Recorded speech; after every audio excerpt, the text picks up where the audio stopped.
রোদ বৃষ্টি উপেক্ষা করে ভোটের আশায় ছুটছেন শ্রমিক লীগ নেতা এমদাদুল হক খান লিটন। কাপ পিরিস মার্কার বিজয় সুনিশ্চিত করতেই তার এই প্রচেষ্টা।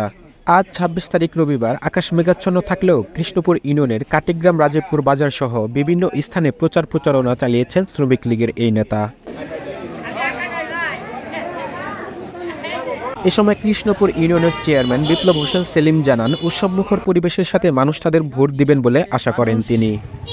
নিরপেক্ষতার মাধ্যমে এবং উৎসবমুখর পরিবেশে এই উপজেলা পরিষদ নির্বাচনে অংশগ্রহণ করবে এবং ভোট দিবে, এটা আশা করি। দেশের উন্নয়নকে গতিশীল রাখতে যোগ্য প্রার্থীদের ভোট দিবেন বলে জানিয়েছেন ওই এলাকার ভোটাররা। ৭ জন ক্যান্ডিডেট সকলেই কম বেশি সমর্থক আছে। তার মধ্যে বর্তমানের প্রেক্ষাপটে জনাব ইসরাফিল সাহেব চেয়ারম্যান পদপ্রার্থী, উনি অগ্রগামী আছে অন্যের চাইতে। ইসরাফিল ভাই খুব ভালো লোক, সে আমাদের রাস্তাঘাট।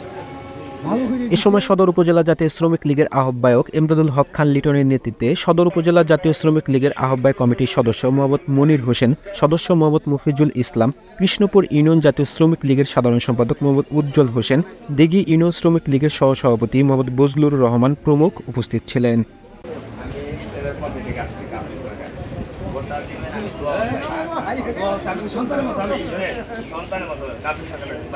আমি 10টা ইউনিয়নে এবং পৌরসভা আমি যেভাবে গিয়েছি এবং সাধারণ জনগণের পাশে আমি বহন নিয়ে যাইনি, আমি এক বিজন নিয়ে গেছি। প্রত্যেকটা সাধারণ মানুষ বলছে ইসরাফিল ভাই ভালো লোক, উনি মানুষের সাথে কখনোই অত্যাচার নির্যাতন করে নাই। উনি যে ক্ষমতা ছিল উনি ওই ক্ষমতা কখনো দেখা নাই। উনি চেষ্টা করছে সাধারণ মানুষের সাথে, উনিও সাধারণ মানুষের মতোই।